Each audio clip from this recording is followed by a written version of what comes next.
Computing का भविष्य एक बहुत बड़े मोड़ पर है और इस कहानी का नया चैप्टर लिखा जा रहा है चीन में। आज हम बात करेंगे एक ऐसी क्वांटम छलांग की जो टेक्नोलॉजी की दुनिया को हमेशा के लिए बदल कर रख सकती है।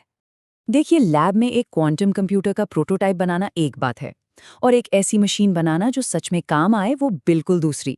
इन दोनों के बीच एक बहुत बड़ी खाई है और यही सबसे बड़ी चुनौती रही है। लेकिन अब चीन के रिसर्चर्स का कहना है कि उन्होंने इस खाई को पार कर लिया है। तो चलिए सीधे मुद्दे पर आते हैं और चीन की university of science and technology के वैज्ञानिकों की इस जबरदस्त कामयाबी को थोड़ा और गहराई से समझते हैं।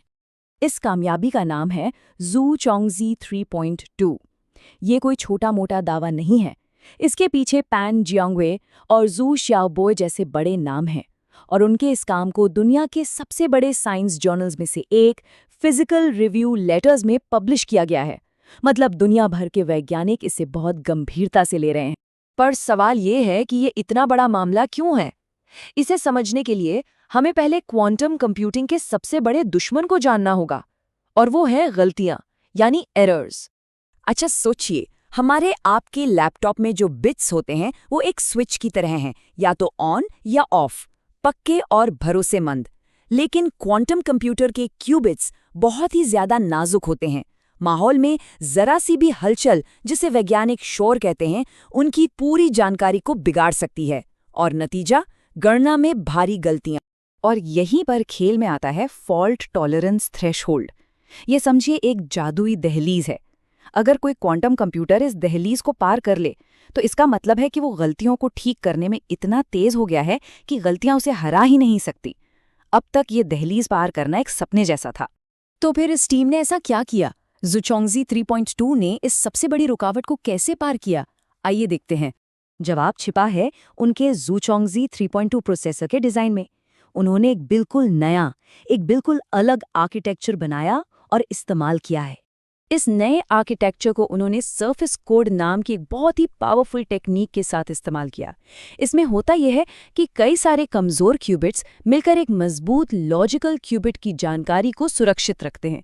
ये कुछ ऐसा है जैसे कई सिपाही मिलकर एक वीआईपी की हिफाजत कर रहे हों। और यहीं पर सबसे दिलचस्प बात सामने आई। जैसे जैसे उन्होंने सिस्टम की सुरक्षा यानी कोड डिस्टेंस को बढ़ाया, गलतियों की दर घटने लगी। आमतौर पर सिस्टम जितना बड़ा होता है, गलतियों की गुंजाइश भी उतनी ही ज्यादा होती है। लेकिन यहाँ कहानी बिल्कुल उल्टी थी। सिस्टम जितना मजबूत होता गया, उतना ही भरोसेमंद भी। यही इस खोज की असली कामयाबी है। और एक और बात जो इसे खास बनाती है वो ये कि चीनी टीम का ये ऑल माइक्रोवेव तरीका गूगल जैसी दूसरी बड़ी कंपनियों के तरीकों से अलग है। ये एक नया रास्ता है जो शायद बड़े और बेहतर क्वांटम कंप्यूटर बनाने के लिए ज्यादा कारगर साबित हो। और नतीजे में उन्हें क्या मिला? 1.4 का एरर सप्रेशन फैक्टर। अब ये सिर्फ एक नंबर नहीं है, ये इस बात का पक्का सबूत है कि उनका सिस्टम गलतियों को पैदा होने से ज्यादा तेजी से ठीक कर रहा था। मतलब उन्होंने वो जादुई फॉल्ट टॉलरेंस थ्रेशोल्ड पार कर लिया था। ठीक है, तो ये एक बहुत बड़ी तकनीकी जीत है, पर इसका असल दुनिया के लिए और टेक्नोलॉजी की इस ग्लोबल रेस के लिए क्या मतलब है? फॉल्ट टॉलरेंस को हासिल करने का मतलब है कि अब हम उन समस्याओं को भी सुलझा सकते हैं जो आज के सबसे तेज सुपर कंप्यूटर के लिए भी नामुमकिन है। सोचिए, नई नई दवाइयां बनाना, एआई को और भी ज्यादा स्मार्ट बनाना, या फिर आज के सबसे सुरक्षित डिजिटल लॉक्स यानी क्रिप्टोग्राफी को भी तोड़ पाना। और हाँ, ये कोई एक रात की कामयाबी नहीं है। ये इसी टीम के पिछले रिकॉर्ड तोड़ने वाले कामों का नतीजा है। ये दिखाता है कि उनकी तरक्की लगातार और बहुत तेजी से हो रही है।